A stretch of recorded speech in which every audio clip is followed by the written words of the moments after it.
Friends, welcome to Bharati webs. శ్రావణ మాసానికి ముందుగా తీసుకోవాల్సిన మంగళకరణ వస్తువులు ఏంటో చూసేద్దాం రండి. పసుపు, కుంకుమ, పసుపుతో తయారు చేసిన అక్షింతాలు, కుంకుమతో తయారు చేసిన కుంకుమ అక్షింతాలు, అగరబత్తులు, కర్పూరం, గంధం,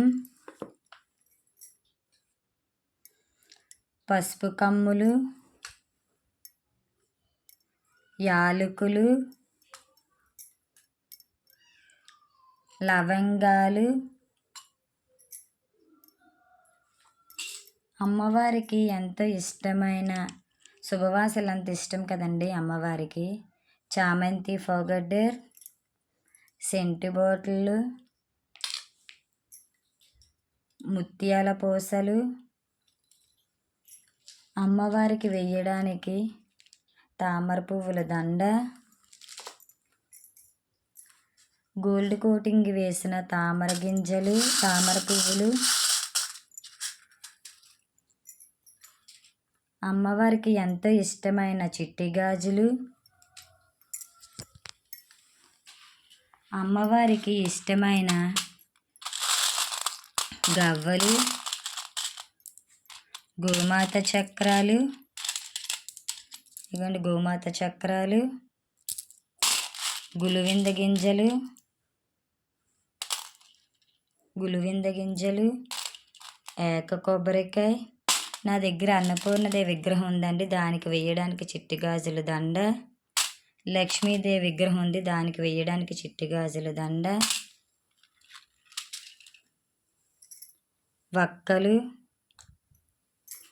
చిల్లర డబ్బులు,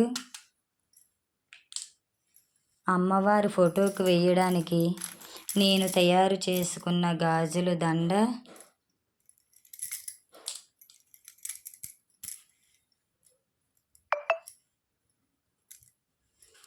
అమ్మవారికి తాంబూలం కింద పెట్టడానికి చీర, జాకెట్టు, గాజులు. ఎవరి స్తోమకు తగినట్టు వారు తీసుకుంటారండి బంగారం అనేది. నేనైతే ఇది తీసుకున్నాను. మీకు ఏది వీలైతే కాస్ట్ తీసుకున్నా పర్వాలేదండి.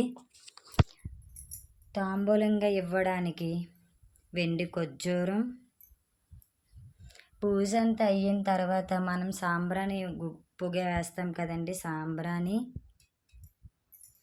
పూజలో అని బుక్ చదువుతాం కదండి అందరమేనా, ఆ వరలక్ష్మీదేవి బుక్. నేను ఏ పూజకైనా సరే వెండి సామాన్లే వాడుతానండి. నా వెండి సామాన్లు అండి నా మంగళకరమైన వస్తువులు మీకు నచ్చినట్లయితే మా వీడియోని లైక్ చేసి, కామెంట్ చేసి, సబ్స్క్రైబ్ చేసుకోండి ప్లీజ్ ఫ్రెండ్స్.